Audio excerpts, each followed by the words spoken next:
Hello, happy DU Real Day. I have claimed Friday for us, and it feels good.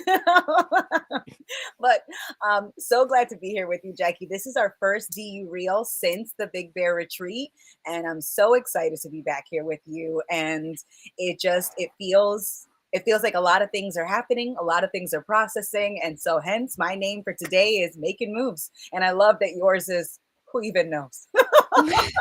They go so good together.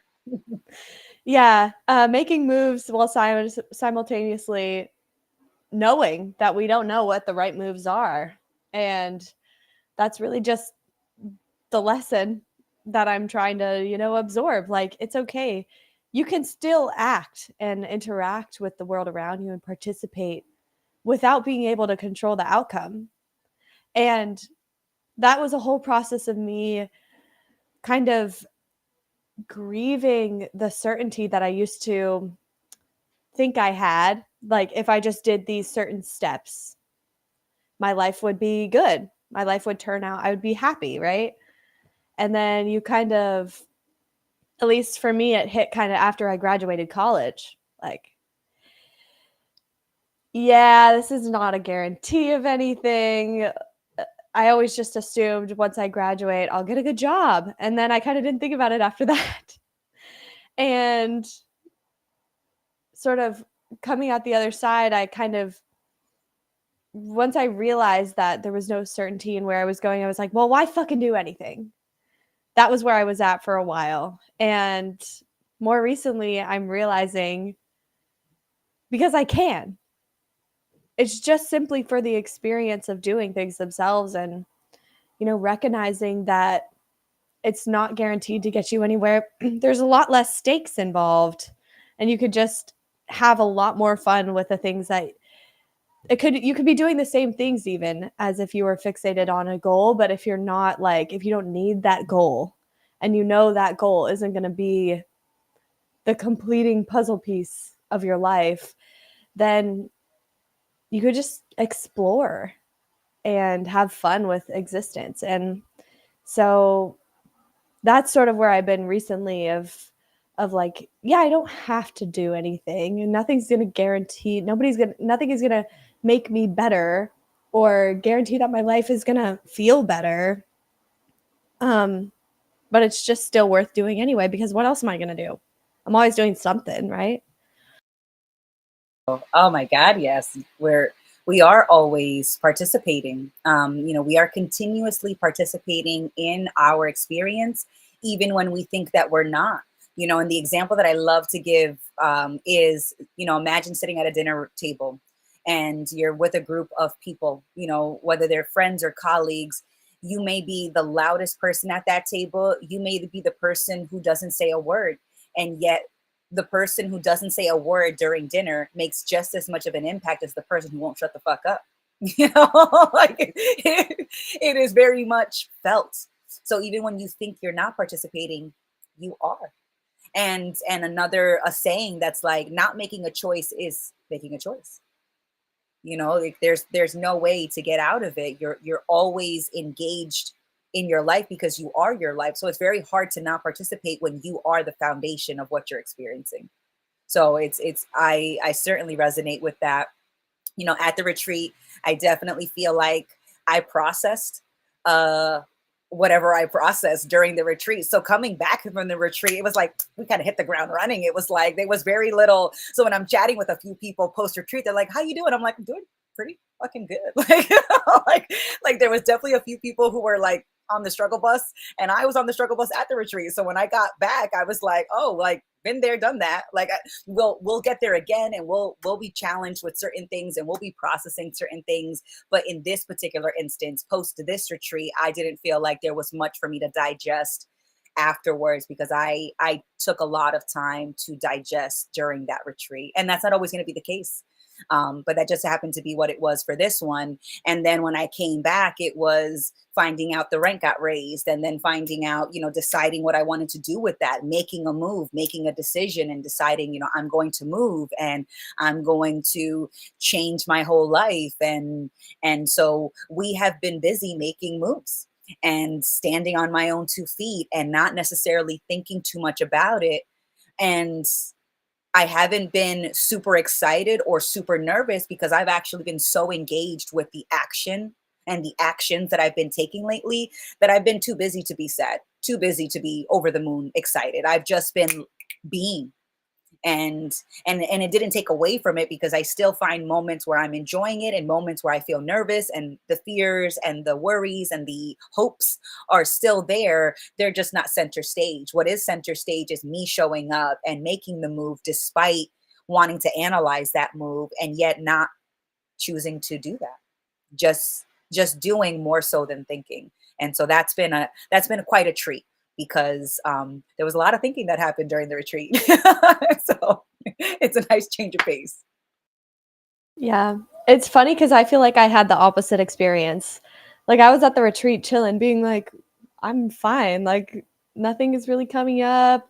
I mean, there was one night that I some stuff did come up, but, like, overall, I think a lot of the processing of the retreat for me was done after the retreat. And so that's kinda why we took last week off. I was going through a lot of processing, even just, like, thinking about DU, and I kind of realized that maybe without even realizing it, I was viewing this conversation as something that like I could achieve or like I could be good at in some way, and I was maybe looking up to Ray in particular and Andrew and being like, yeah, so they're proof that eventually this will kind of get you to a place where it's easier. And it fucking doesn't. And I saw that right before my eyes because Andrew and Ray went through shit just like every single other person at that retreat. And it's funny the way that we build these ideas without even realizing that we're doing it. But the biggest takeaway from that retreat was just like, nope, literally nobody knows the best way for me to exist. Nobody else knows how like I can get the most out of my life except for me. And so I've been taking, the last week I fully was not coming to any calls, just kind of incubating myself and like just really overthinking my not overthinking, but rethinking my priorities and um yeah, and thinking about the moves that I want to make because I don't need to look at anybody else for any validation of any of those things. And I think maybe subconsciously I was because part of me still wanted to feel like I was doing good at something. Like we just try so desperately to hold on to anything, even if it's a conversation about not holding on to anything, which is hilarious. Um, but at this point, I really empathize why people run away from these realizations of, yeah, it's all on you. Nobody else knows, which even though it's obvious when I think about it that every person on this earth is equally as confused. There's nobody who just has the insight that's like beyond a human's capability. Nobody has that. So it's a waste of I very clearly see that as being true, that nobody else would be able to tell me how to live my life. And yet we want that so bad. Like we just want to convince ourselves that it exists. And that's why people flock to religion. Even when you question religion for 2 seconds, it falls flat on its face, right? You just have to maintain this cognitive dissonance, and then when it breaks through, you break through that cognitive dissonance and it feels really turbulent. But then you realize, okay, I never really needed that false certainty because I don't have it anymore and I'm still okay. And I think that's part of the process of building faith in ourselves is maybe not having faith in ourselves and then realizing the consequences of that, the ripples of that. But I'm feeling a lot better now that I'm like, I've reclaimed my space and I've reclaimed my authority over my life. And there's things that I've been wanting to do for a while that I'm starting to put in motion. And it feels good just to like do anything. because you can't figure out the best move in your head, but just making a decision and then processing it and then working from there and then keep doing that. That's how we actually move forward and actually grow rather than just sitting back in our mind deliberating like the best way to grow. So I'm really excited for you, Amanda, and all the changes that's coming. And yeah, just don't think about it too much. Because even if you were to just sit around and be like, oh, I wonder what my life is going to be like, you're not going to be able to fucking know until you're there. So you Mm-hmm. might as well just handle what you can handle now, which is selling all your stuff and, seeing all your friends. And Mm-hmm. then the future will be what it is. No point worrying about it now. Yeah. Well, it's it's realizing that any choice that I make can go in any direction, right? So we could stay here, not move, not change careers, and that could work out in a way that feels pleasant or satisfactory, or that could blow up in my face. I could decide to change everything, move, great, everything works out, or could blow up in my face. And so, because I was recognizing that there's no choice that has security, there is no such thing as job security, there is no such thing as family or love security, if we wanted to put it into that same category. There is no one in your life that you can guarantee will always be there. You can't guarantee that you'll always be in someone's life. You can't guarantee that your job will always be there, that you will always want to work that job. And so, since you can't guarantee anything, there is no security. And in that, there's a lot of freedom. There's a lot of potential that's on the table. And you can make something of that when you're paying attention to it. But when you're not, and you're trying to force a particular end result, or you're trying to force a particular path, you're limiting the amount of potential that you give yourself access to. It's not that the potential decreases because you decided I want this, is that you're funneling it through your preference. And because you're funneling it, you're only giving yourself access to so much of it, because you think that's the best way to guarantee a certain result. But there is no guarantee, there is no security. And so, when I find myself hearing people trying to like make a promise to me, or make me think that they're always going to be there, I'm like, you don't have to promise anything. I don't need you to promise anything. I'm okay. You're okay. If we never chatted again, that would be okay. It wouldn't be something that I would like. For certain people, I'd be like, oh, finally. No, I was kidding. Aside from making myself laugh with my punchlines, it's just, if I didn't work a particular job, if I didn't have a certain path, if I didn't have DU, if I wasn't involved in this community, if I never chatted with any of you again, if I never chatted with anyone in my family again, that would be okay. It wouldn't be pleasant. It wouldn't always feel satisfactory, but it would be okay, because I'm still here. I'm always still here. I'm always the foundation of my life, and I can always do something with that, as long as I don't tell myself how specifically to do that. And I give myself space to kind of just figure it out as I'm going along.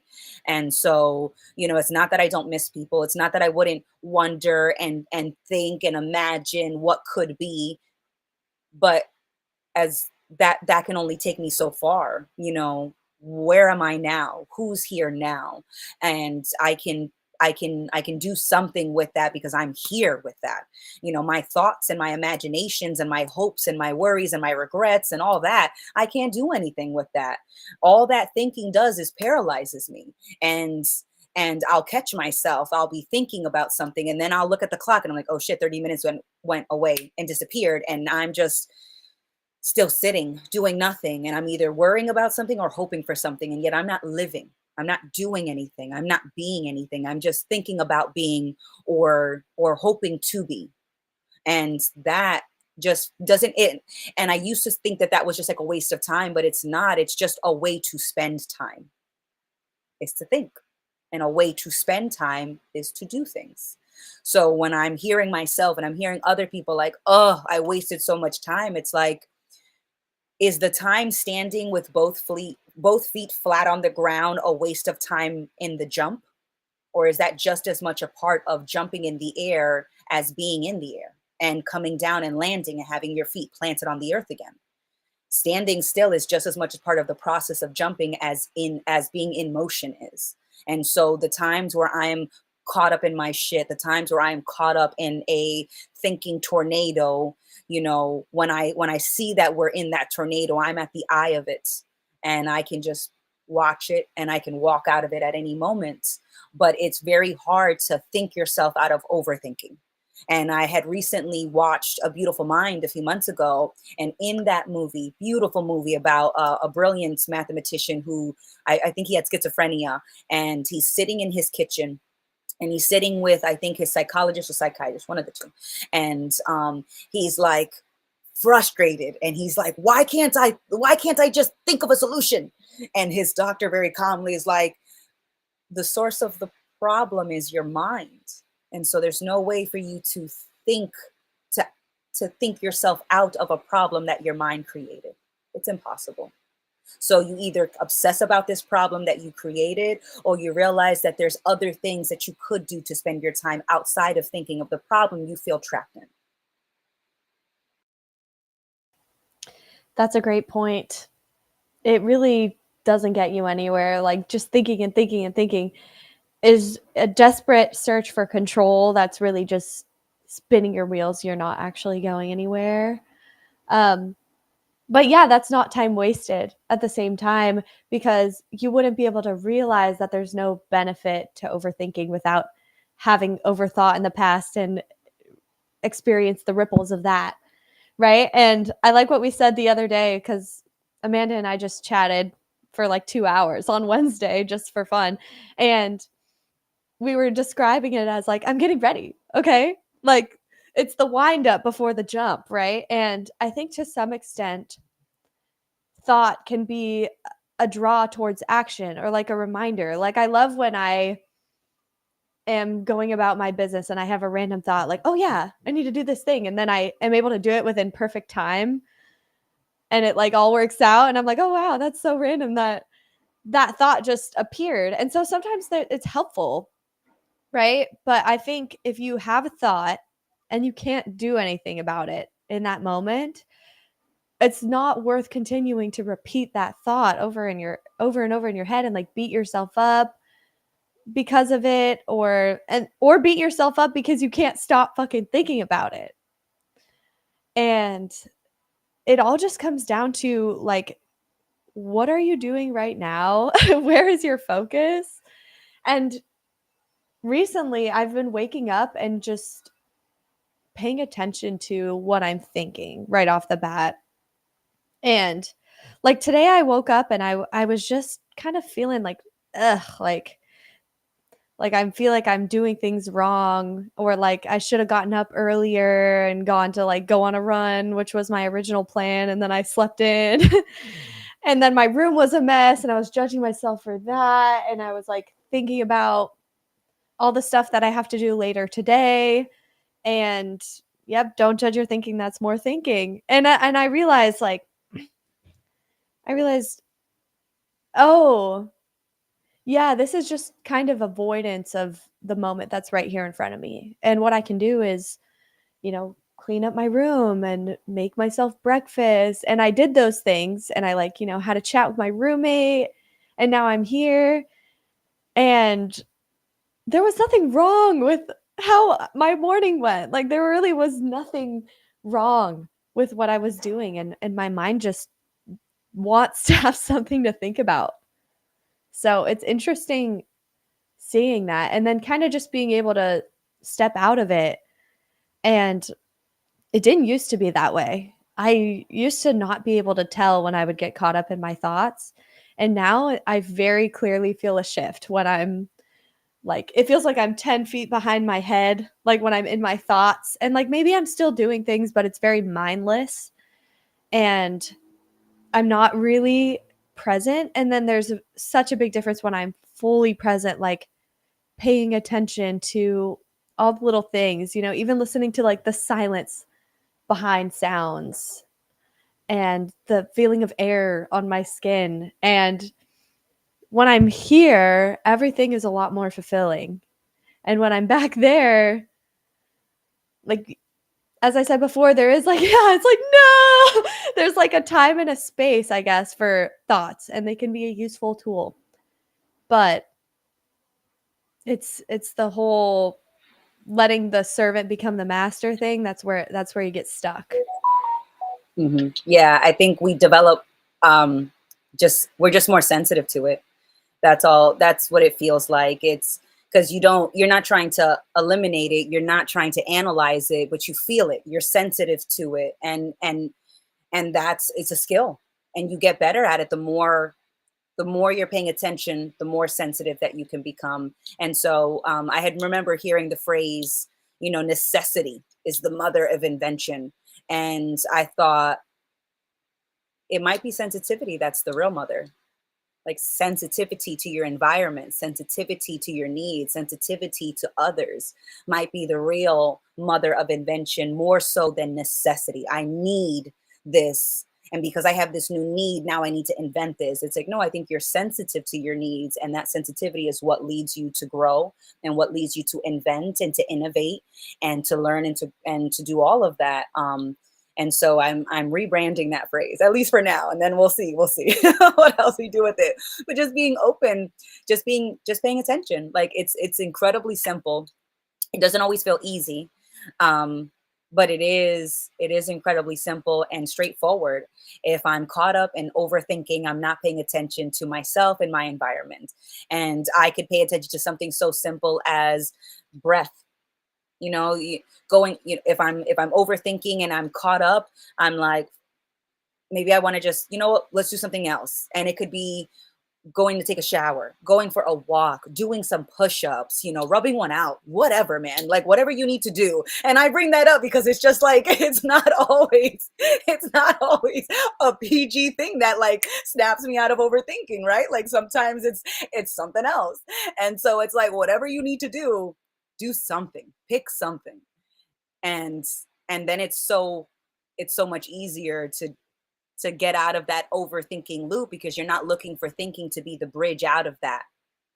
It's action that's usually the bridge out of an overthinking whirlpool that you got sucked into, and then you're out and you're back and you're floating in the water of thought, and you're not sucked into that whirlpool of overthinking.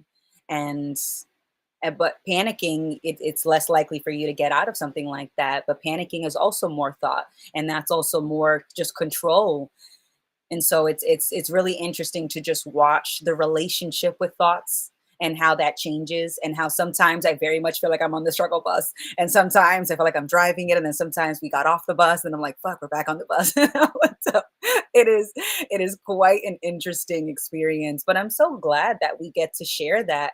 And when people think that you're doing something different, because we were talking, you just said earlier about how people flock to religion. People flock to DU too. People flock to Ray. People flock to Andrew. And at some point, people are going to be flocking to us. And it's like, no, back up off your knees. You can get up off your knees, guys. Don't. You can talk to me and stand at the same time, But some people, but at one point, I would have loved that shit. Like, yes, that's right. That's right. Worship.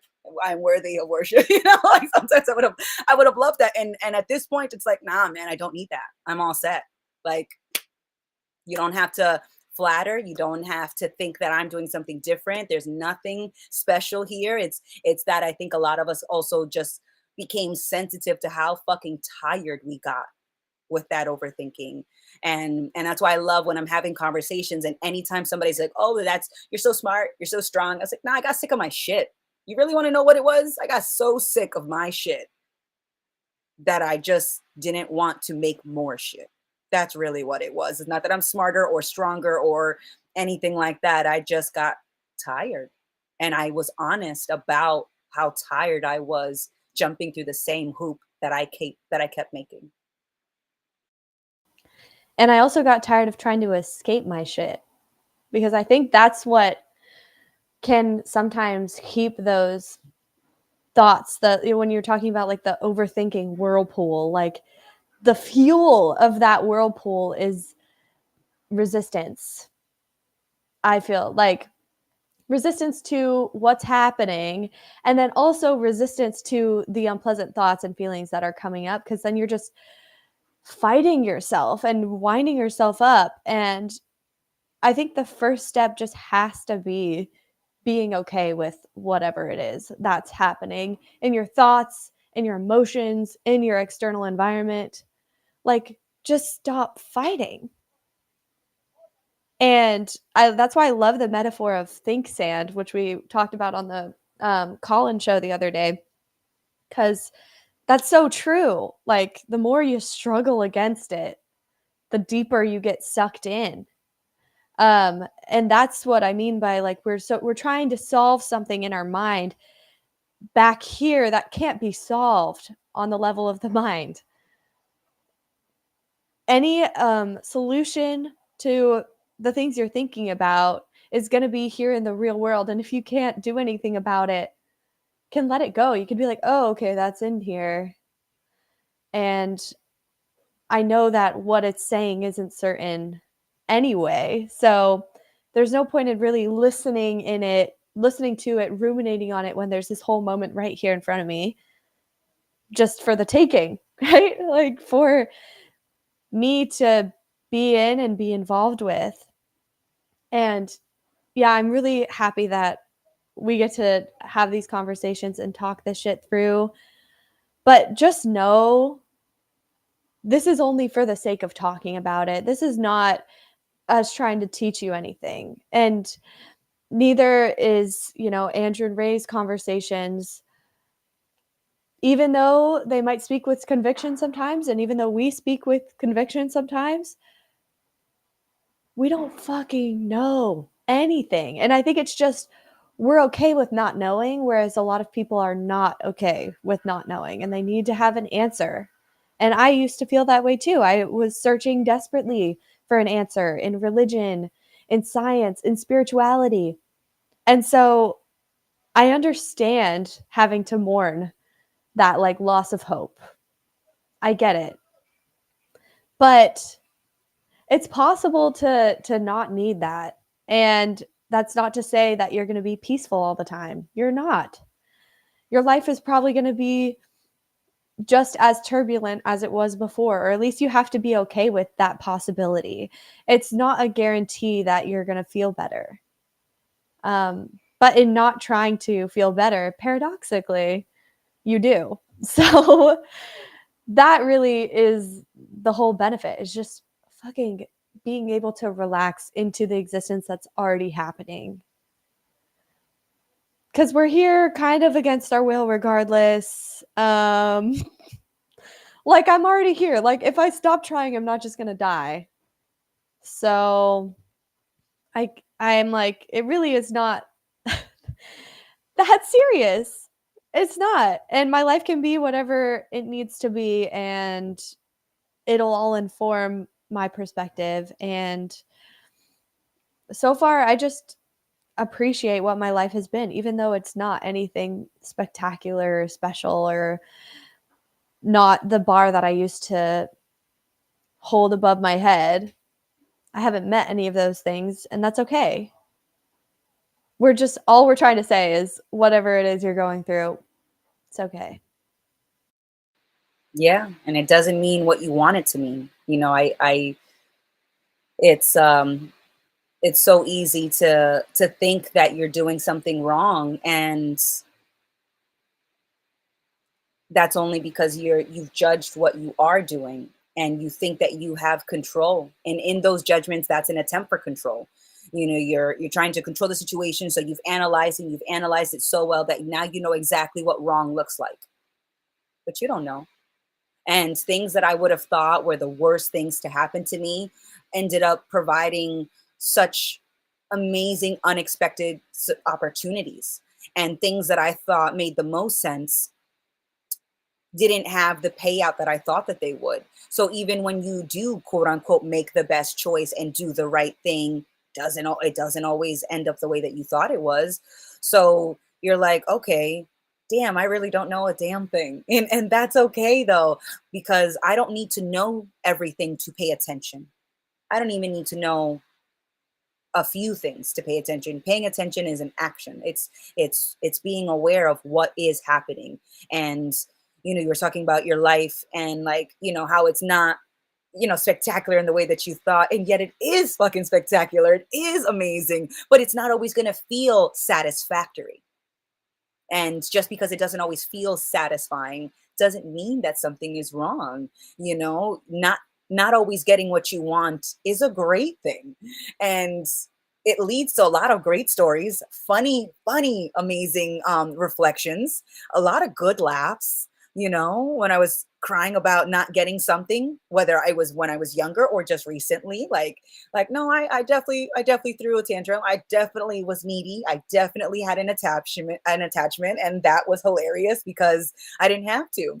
And look how crazy I I felt with that attachment, with that need, looking to someone or looking to myself to have the answers, looking to someone else to solve my problems, looking to myself to solve quote unquote problems.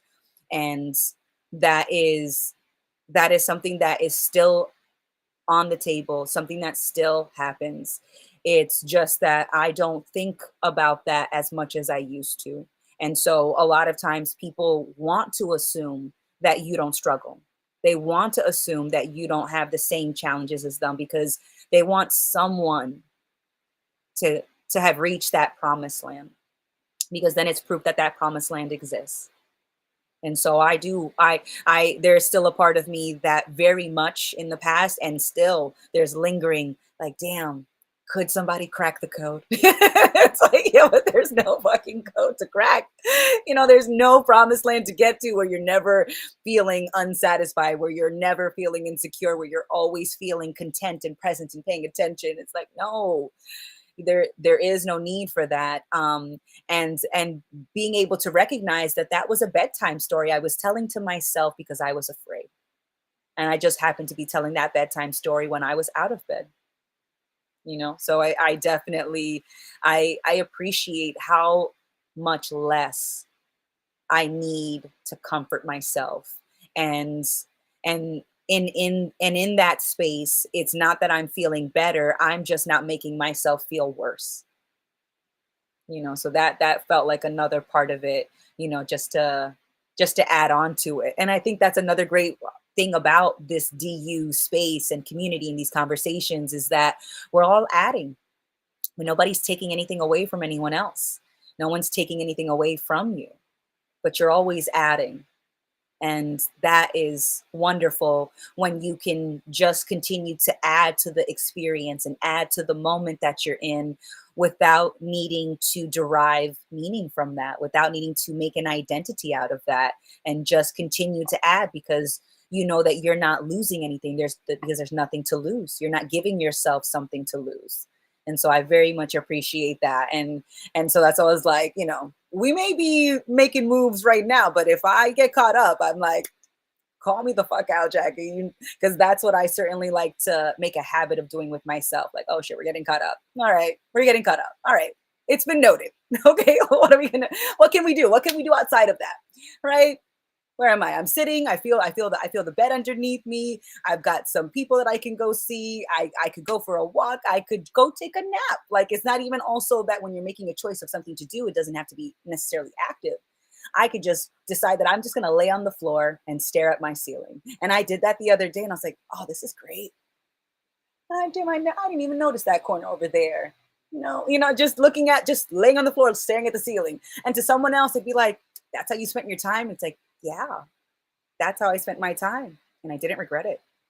So there is no wasting time. There's just, how can you spend your time? And if you necessarily don't like how you're spending it, dealer's choice. You can spend it any other way. The minute that you decide, I'd like to choose something differently, make it. The menu's there. Choose. Yeah, the only times that we struggle with making that change is when we're clinging on to the false certainty of habit. And maybe there was a thing that we used to do because it would always make us feel a certain way. And now we just continue going back to that thing, like in an endless pursuit of this feeling that we can never hang on to. Like, if anything, it's just fleeting. And that's with everything, like with friendships, relationships, career. Like, goals that you're trying to achieve, there's this like magical shininess to it. And we think once we have that thing, it's going to be everything that we ever wished it would be. And it's always not. Or maybe it is for a moment and then it changes, right? And we have to be okay with that.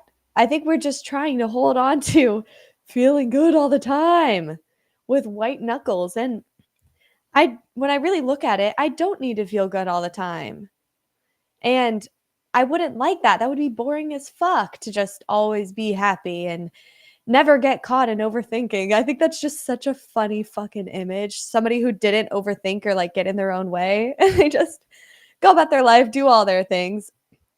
And they like they don't have this whole inner drama going on. You can't really say that's there's something inherently human, I think, to like the internal struggle we go through. And it informs us and it informs our clarity. You know, all this time we spend stuck in our mucking around in our shit informs like how clear we can feel at times.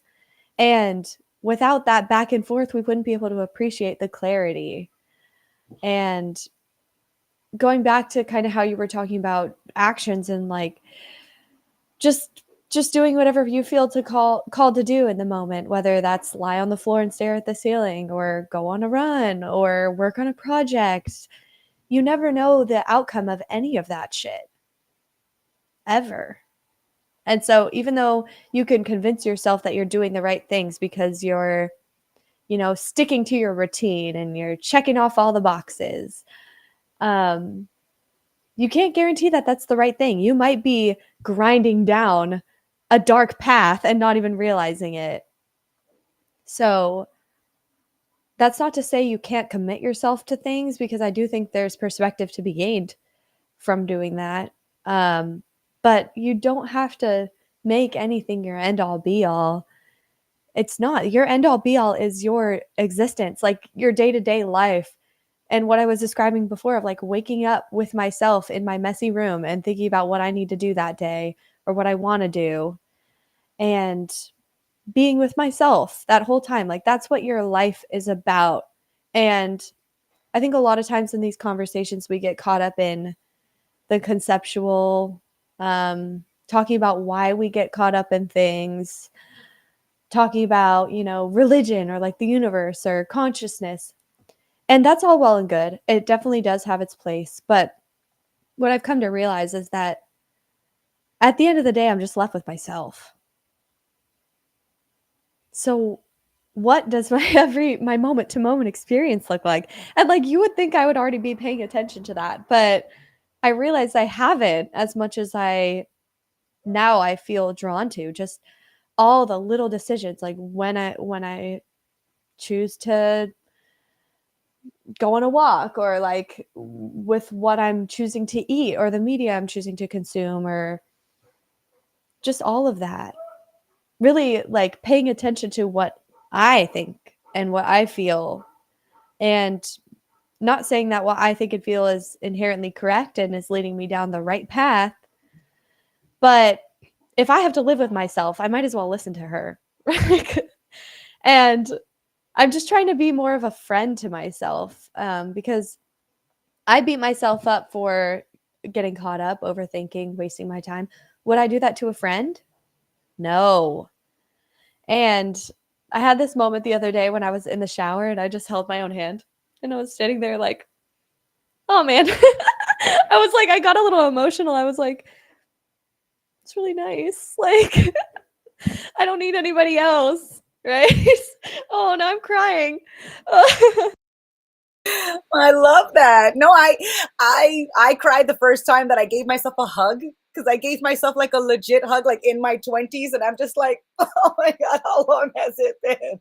I was just like, I was like, I'm so sorry.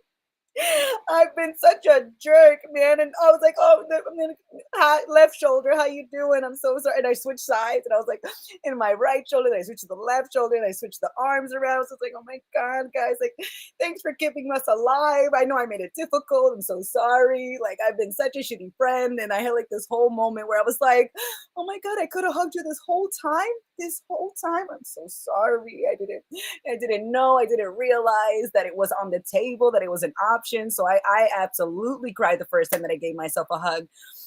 And then it felt like I was giving myself a hug in more than just physical ways. Like I was hugging myself in my day-to-day moments. I was holding my hand in each moment metaphorically, and doing it physically was a great reminder that I could do that. But to feel like the hug, to feel like you're holding your own hand is very much an experience that you learn to lean into.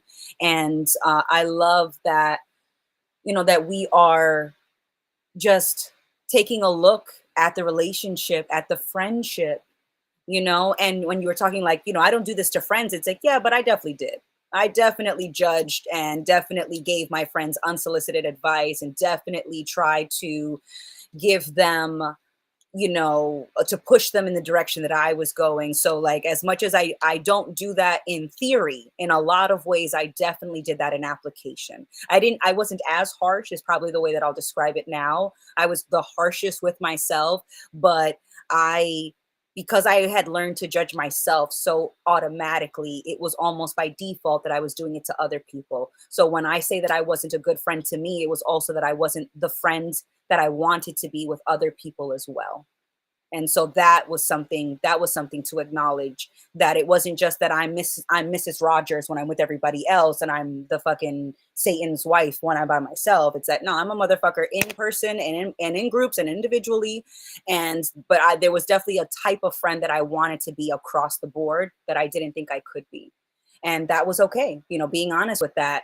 And the other day I was chatting with a friend, and they were saying that like they were the way that they see it is they fully expect their friendships to end. And I thought, I love that. That's, because it's when you expect a friendship to end and you expect a relationship to end, not that you're looking forward to it, not that you're trying to increase the likelihood that it ends, but that you expect that it does end. You expect an ending because things start, things stop. So you just expect an ending because that's typically how things go. And just to expect a friendship to end kind of gives a little more appreciation to the time that the friendship is still ongoing. And so I love that. And just knowing that it's not forever, that I'm not going to have every in this individual experience, in this quote unquote physical body, I'm not going to be in this experience forever. I'm not going to have these friendships forever. I'm not going to have these relationships with family and friends and romantic partners forever. And I'm so glad that I got that reminder, because it helped me appreciate that there is something happening now, and I can make the most of it. And because it's going to end, it's even more so motivation to pay attention, to show up, to make the most of it, to share my appreciations, and to be here now.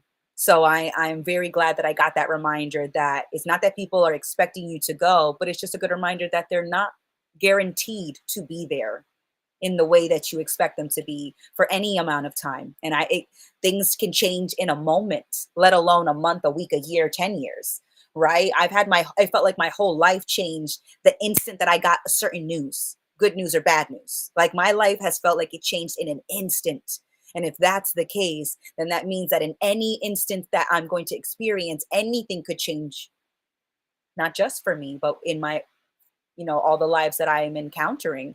So because things can change at an instant, what's happening now? What can I appreciate that is here right now, that I can appreciate while it's here? So if it does change, there's almost little to no regret. And the way that I thought about it was, if I had to make the same choices again, would I? And when I have a tendency of being more honest and paying attention, usually I don't want to change the way that I've acted in the past. But when I was making decisions, trying to put on a show, trying to meet someone's need, trying to be this role, and I was living for the role or living for the expectation or the need, the choices and the behaviors that I embodied didn't feel great. And so if I could go back in time, those are the times where I would redo things. But when I actually am being honest with myself and not trying to be a role, I would do it exactly the same, even if I knew the ending, even if I knew exactly when it was going to end, because I made the most of what was when it was there. And so there's no regret that it's not there anymore, because when it was, we we showed up for it. Yeah, the reality of uncertainty is very sobering. Um, because you're right, in one instant, your whole life could change. And there isn't somebody out there making sure that all the people you love are safe. That's just the fucking cold, hard truth. Like, there's nothing out there protecting any of us. And it could happen in one moment. You could have a stroke and die. Like, so that's just a great reminder of, yeah, everything is going to end. It's not that it might, it is. And I think we can just, I think on a societal level, we have this kind of delusional hope that things will last forever. Like, our friendships will be like from high school for the rest of our lives. We're going to find one partner and we're going to marry them and be with them forever. But even forever can't really be the case because one of you is going to die first. So there's always a limited amount of time, like on your life, but also in every connection, every situation, every relationship. None of it's permanent. And that, it just really puts things into perspective. And I like what you said of like looking back and being like, would I change any of that? And even though I can recognize that I was caught up in certain narratives in the past, like I wouldn't go back and change that necessarily, but there is a difference in how I would react to that situation now at this point in my life. And that's all that's really worth focusing on is, okay, and in my relationships right now, in my relationship with myself right now, what am I doing that like I understand the consequences of, and that when I remind myself of how precious this life is, like, do I want to keep making those choices?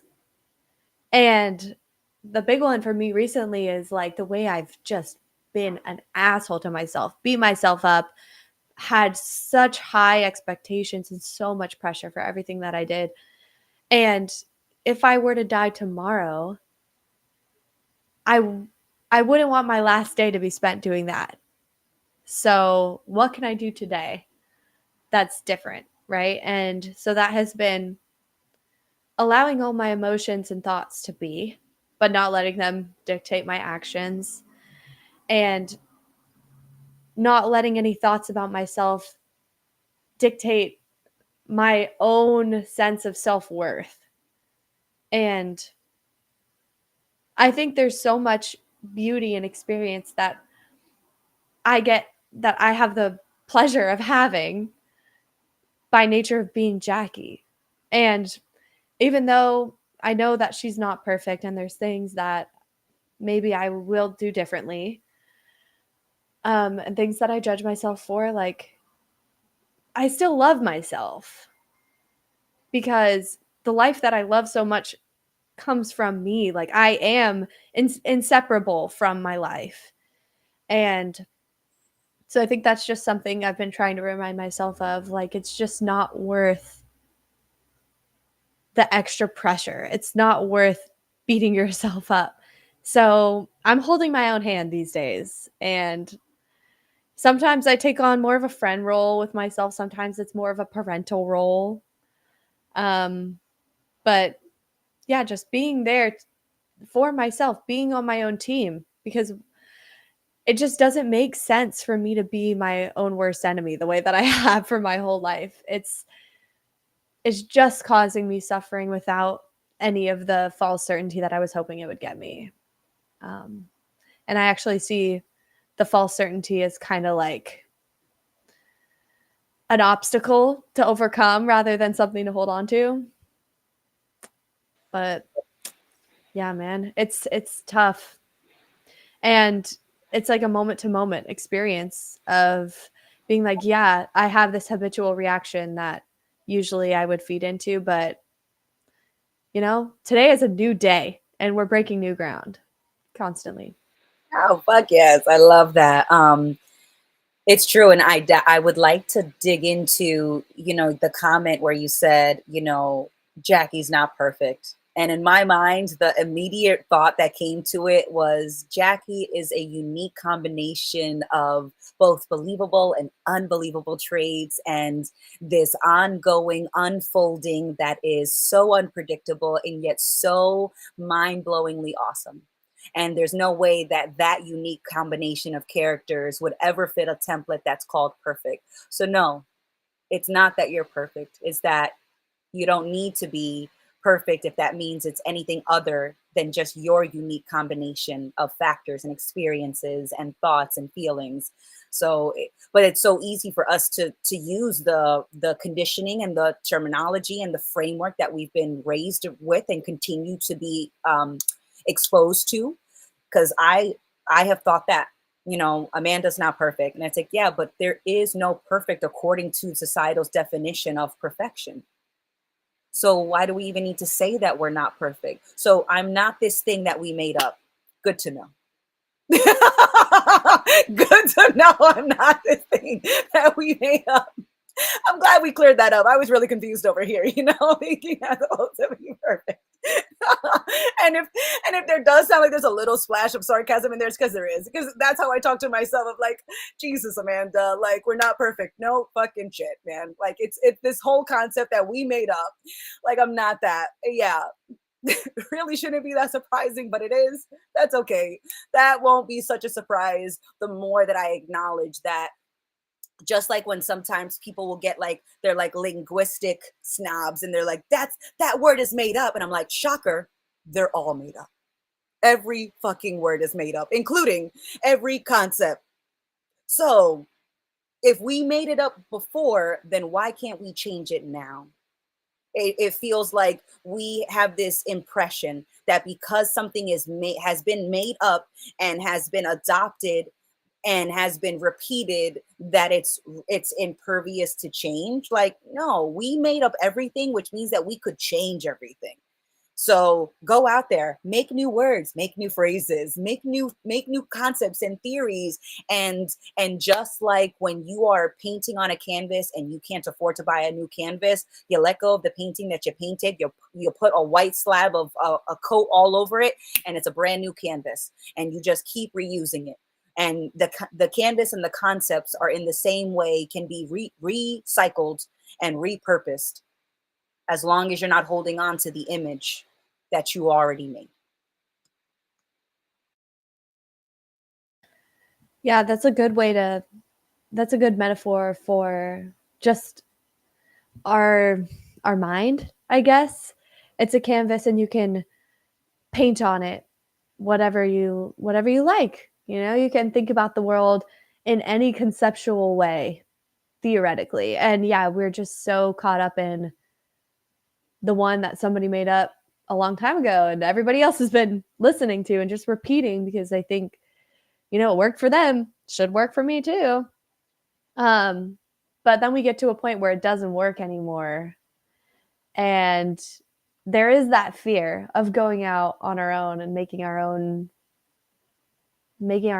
perceptions of things, our own understandings, because we're like, oh, who am I to think I know anything? Which is true. You don't actually understand anything. That's true, but neither did that other person. So you were just as wrong the whole time. Mm-hmm.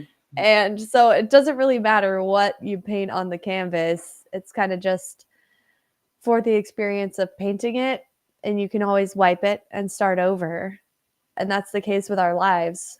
But it takes not not having to be right, not having to do things well or to understand things fully, to start to trust yourself. And that's when you find, you know, your own way of seeing things that's true to you, and you shouldn't assume that it's going to be the same way for everybody, and that's okay, because you are everybody and you're not. Like, everything that we talk about is fucking paradoxical. It's always both and neither, right? Like, you are your individual self, you are everybody else, and you are neither at the same time. And within that paradoxical space is just the possibility for you to negotiate your own way of being. And that's going to look completely unique to every single person, but it's possible to feel that freedom and just being uninhibited. Because what's the point of inhibiting yourself? It doesn't actually guarantee you any sort of security. If anything, it like keeps you from gaining all the contacts that you otherwise could have gained, which then would help you on your journey. Like, holding yourself back doesn't actually fucking protect you from anything, and becomes a consequence in and of itself. So I think that's just important to remind ourselves, like, there's no point in pussyfooting around and like overthinking every single step. Like, just do something. It's really what it comes down to. That's right. Shit or get off the pot, everybody. Oh, oh man, but I love that. Definitely, it's so easy to get caught up in thought because the thoughts are always they're always available. They're always happening. There's no way to shut off the thoughts. It's when you feel that the thought may be true, and because you think it's true, you become terrified of it. And that's where that obsessive thinking has usually happened with me, is that I'm so afraid that that thought might be true. But it's not. The thought isn't a prediction. It's just the thought. But it can certainly feel like a prediction when I think about it so much that I end up kind of creating the monster that I am terrified of. So I end up being like this self-fulfilling prophecy. And because I'm a self-fulfilling prophecy, I think that all my prophecies are correct. And it's like, yeah, they're only correct when you make it actually happen that way. Because you're so terrified. A great example is like you're terrified of no one wanting to be your partner, right? Because romance is such a thing that's pushed on us, and you're terrified that I'm gonna die alone. No one's gonna love me. Someone's gonna want me. But because you're so terrified of that thought, you start to be unpleasant to be around. You're so insecure, you're so needy that you become repulsive. So you end up becoming the self-fulfilling prophecy that nobody does want to be with somebody that's incredibly needy and incredibly attached. So you make it impossible to be with you. And so then you think that because that's happening, that it must be that that's true. But it's not the case. Because if you need someone to be around you, then you're not needing them, you're needing a distraction from the fact that you don't want to be by yourself. And people can feel that. And so I always thought that the coolest person was always the person who didn't care about being cool. I always thought that the coolest person was just somebody who was relaxed, who was just doing it regardless of what people thought, and knowing that they were going to get judged and doing it anyways. And I was like, that's fucking cool. I love that. So it just but I do want to mention that we've got the Colorado retreat. That's going to be May 30th to June 3rd. And so as all these things are changing, like that is something that I'm very much looking forward to. And so check out the photos. They remodeled the place. It looks amazing. I saw some comments about astral projection. I swear, Jazz, if you can astral project there, I I would love it. I mean, you could just go there. But if you do astral project, that's also really cool. And Hugo, I think you brought that up, but I love that idea. And I do want to wrap up this DU real, because I have plans with my family and I haven't seen them in a few months. And because I'm about to have a big change in my life, I'm like, hey, just wanted to say goodbye in person if you're open to it. And so that'll be interesting. So I cannot wait to talk to you about that, Jackie, in private. I might share it, I might not, but I know I definitely want to chat with you about it, because I don't know what's going to happen. And I'm feeling both nervous and excited, but more so just okay that no matter what happens, I'm glad that I showed up because I wanted to.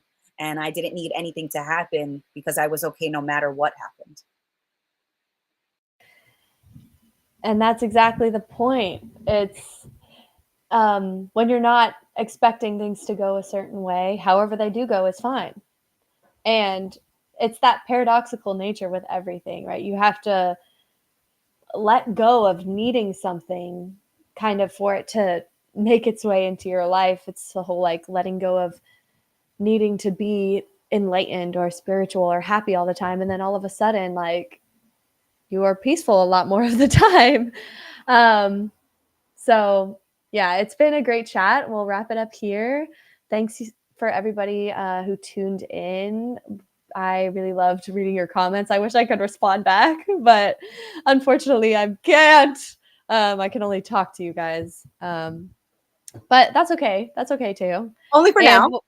yeah, only for now. We'll be back next Friday too for another episode of Do You Real? And we'll catch you later. Keep just keep being yourself. Mm-hmm.